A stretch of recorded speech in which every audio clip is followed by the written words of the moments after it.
देवाला नैवेद्य समर्पण. स्वयंपाक झाला की सर्वसाधारण सर्व घरात देवाला नैवेद्य दाखवायची प्रथा आहे.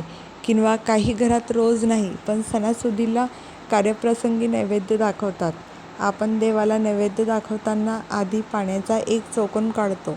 मग त्यावर ताट देवासमोर ठेवतो. मग खालील मंत्र म्हणून एक एक घास 5 वेळा देवाला भरवतो. मग 2दा ताटाभोवती पाणी फिरवतो.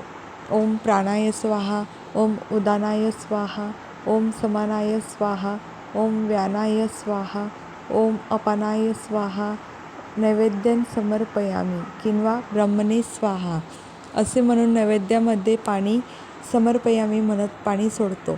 हे आपण पूर्वापार करत आलो आहोत. पण असे करण्यामागे मुख्य कारण काय आहे?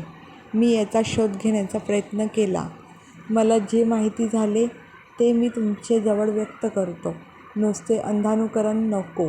नैवेद्य देवाला रोज दाखवावा. जितके वेळा आपण अन्न ग्रहण करतो, तितके वेळा आपल्यामध्ये असणाऱ्या चैतन्य स्वरूपाला दाखवावयाचा आहे. पूर्वी मातीच्या जमिनी शेणाने सारवलेल्या असायच्या. त्यामुळे जेवायला बसण्याअगोदर साधारण ताट राहील एवढ्या चौकोनाला पाणी फिरवून जागा साफ करायची. ताटाभोवती रांगोळी काढायची. कारण काही जीवजंतू त्याच्या आजूबाजूला फिरू नयेत म्हणून.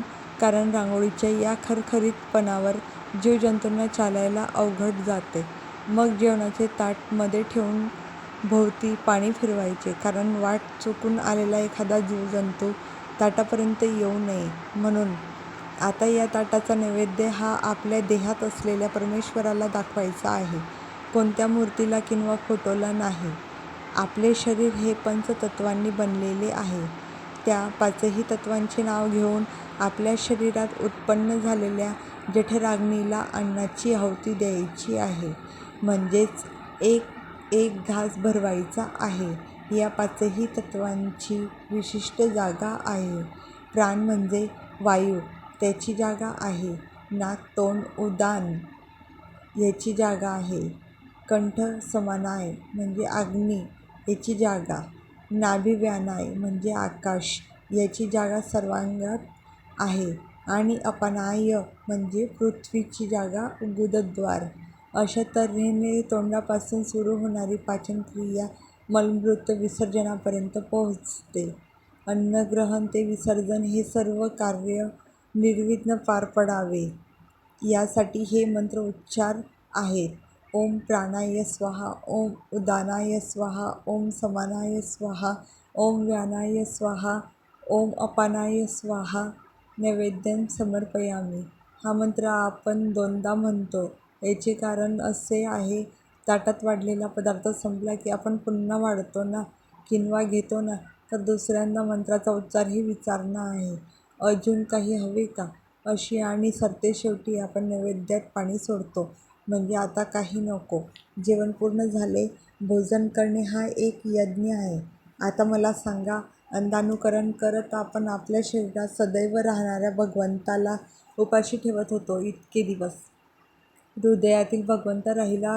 हृदयातून उपाशी हा भगवंत आहे म्हणून आपले अस्तित्व आहे.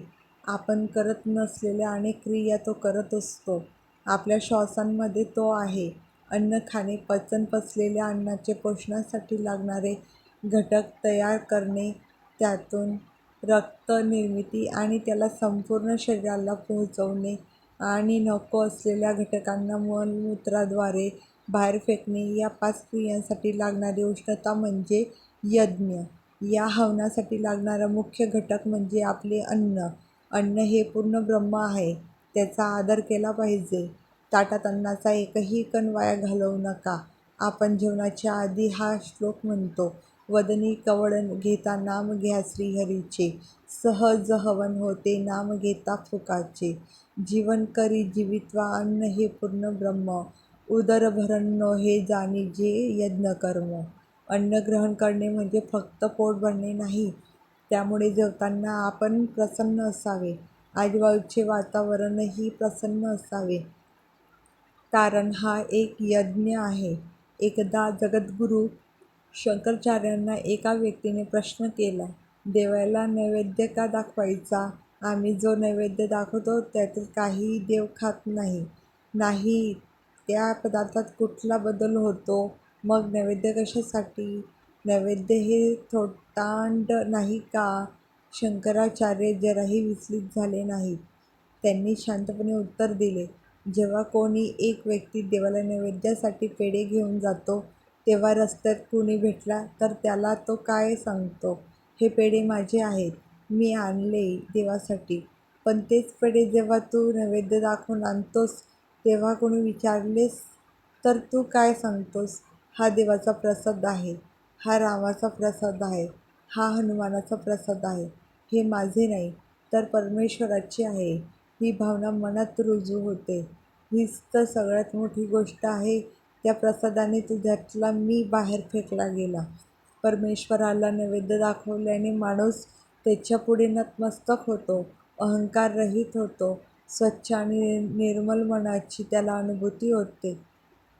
हेच महत्त्व आहे नैवेद्य आणि प्रसाद यांचे. म्हणूनच नेहमी घरात काही गोडधोड केले की सणासुदीला देवाला नैवेद्य दाखवण्याची प्रथा आपल्या संस्कृतीत आहे. देवाची आठवण सुखाच्या प्रत्येक प्रसंगी असावी, हा एक उद्देश तर आहेच, पण मीपणा नाश पावावा, हा देखील उद्देश आहेच. रोज नवीन आध्यात्मिक माहिती व उपायांसाठी चॅनलला आता सबस्क्राईब करा.